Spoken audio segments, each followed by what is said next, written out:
കോഴിക്കോട് ജില്ലയെ വിഭജിച്ച് 2 ജില്ലയാക്കണം. പിന്നെ പുട്ടിന് തേങ്ങ ഇടുന്നത് പോലെ തിരുവനന്തപുരത്തെ കൂടെ വിഭജിക്കണമെന്ന് പറഞ്ഞിട്ടുണ്ട്. കാര്യം അത് ബാലൻസ് ചെയ്യണമല്ലോ. ഇവിടെ നിന്ന് ഒരു 45 കിലോമീറ്റർ അപ്പുറത്തെ വെള്ളം ഒരു വീടിന് വേണ്ടിയില്ല 5 വീടിന് വേണ്ടി വെള്ളം കൊണ്ടുവരാൻ വേണ്ടിയിട്ട് എനിക്ക് പ്രായോഗികമായിട്ട് ബുദ്ധിമുട്ടുണ്ട്.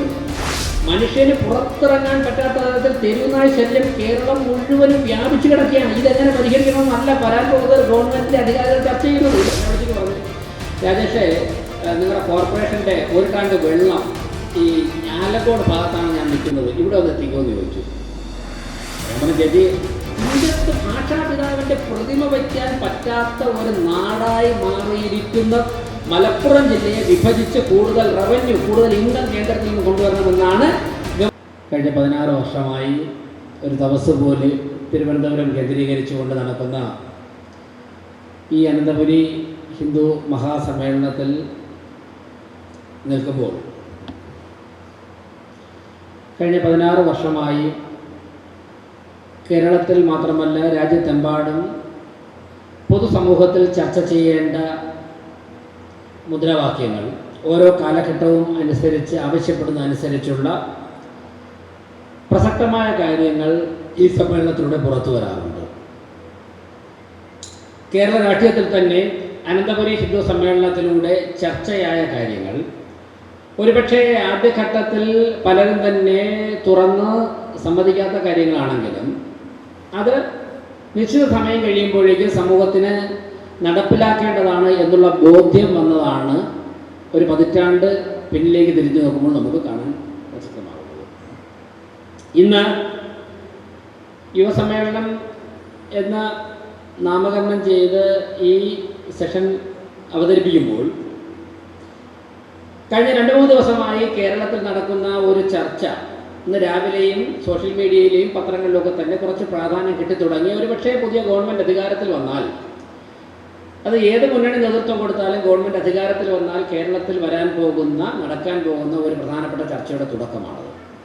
അത് ഒരു ഒറ്റപ്പെട്ട വ്യക്തിയുടെ ഒരു അഭിപ്രായ പ്രകടനമല്ല. കഴിഞ്ഞ കുറേ വർഷങ്ങളായി കേരളത്തിൽ പല കോണുകളിൽ നിന്നും വരുന്ന ആവശ്യങ്ങൾ ഒന്നാണ് മലപ്പുറം ജില്ലയെ വിഭജിച്ച് 2 ജില്ലയാക്കണം.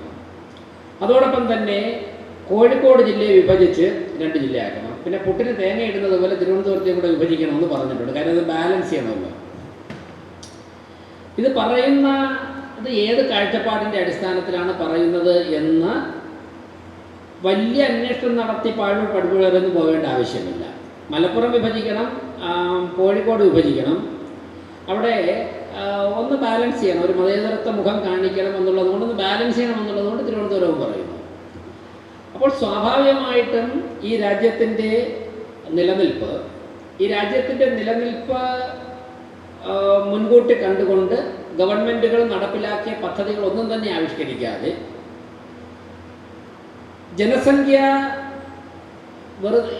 ഒരു കണക്കുകൂട്ടലുമില്ലാതെ ജനസംഖ്യ വർദ്ധിക്കുകയും ഒരു കാലം കഴിയുമ്പോഴേക്കും അതിൻ്റെ പേരിൽ അവകാശങ്ങൾ ചോദിക്കുകയും ചെയ്യുകയും രാഷ്ട്രീയ സമ്മർദ്ദം ചെലുത്തി അതൊക്കെ തന്നെ നേടിയെടുക്കുകയും ചെയ്യുക എന്നുള്ള ഒരു പ്രവണത നമ്മുടെ രാജ്യത്ത് പതിറ്റാണ്ടുകളായി നിലനിൽക്കുന്നു. 2014 ശേഷം നരേന്ദ്രമോദി ഗവൺമെൻറ് അധികാരത്തിൽ വന്നതിന് ശേഷമാണ് ഒരു പരിധിവരെയൊക്കെ ഈ കാര്യങ്ങൾ അനാവശ്യമായ സമ്മർദ്ദങ്ങൾക്ക് വഴങ്ങാത്തൊരു ഗവൺമെൻറ് നമ്മുടെ രാജ്യത്ത് അധികാരത്തിൽ വന്നത്.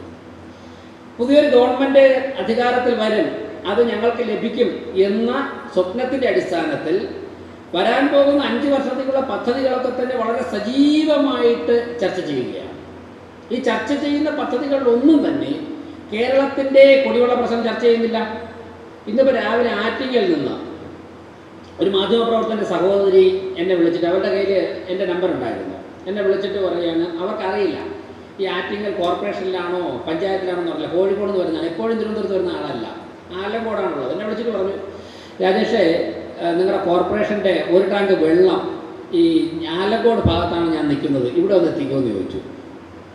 ഞാൻ പറഞ്ഞു, ചേച്ചി ഒരു 10 പഞ്ചായത്തും ഒരു മുനിസിപ്പാലിറ്റിയും കഴിഞ്ഞിട്ടാണ് ആലങ്കോട് നിൽക്കുന്നത്. അപ്പോൾ തൊട്ടടുത്തുള്ള വീട്ടുകാർ പറഞ്ഞു കൊടുക്കുകയാണ് കീഴാറ്റിങ്ങലാണ്. ഞാൻ പറഞ്ഞു, കീഴാറ്റിങ്ങലാണെങ്കിൽ ആറ്റിങ്ങൽ മുനിസിപ്പാലിറ്റി ആയിരിക്കും, ആലങ്കോടാണെങ്കിൽ കരവാര പഞ്ചായത്തായിരിക്കും. അപ്പോൾ ഞാൻ ഇവിടെ നിൽക്കുകയാണ്, ഇവിടെ വെള്ളമില്ല. എന്നിട്ട് 9:43 തന്നെ വീണ്ടും വിളിച്ച് ഒരു കല്യാണത്തിന് വന്നാൽ എന്തെങ്കിലും മാർഗ്ഗം ഉണ്ടോ എന്ന് ചോദിച്ചു. ഞാൻ പറഞ്ഞു, അവിടുത്തെ ചെയർമാനെ വിളിച്ചാൽ കിട്ടുന്നില്ല.